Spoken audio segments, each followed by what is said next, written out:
Use the monitoring mode and explore ways to keep an eye on your babies. Here is how.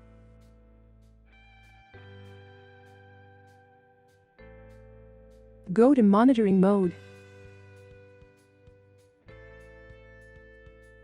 There are 3 modes you can choose. To view from a single baby unit, select single mode. Here you can press the view button to change views between the baby units. If you want to view from both of the cameras, select split. And the monitor will display both of the camera images side by side. Or, if you want to change views from time to time, select patrol. The monitor will switch view every 10 seconds. Here you can also switch the view by pressing the view button.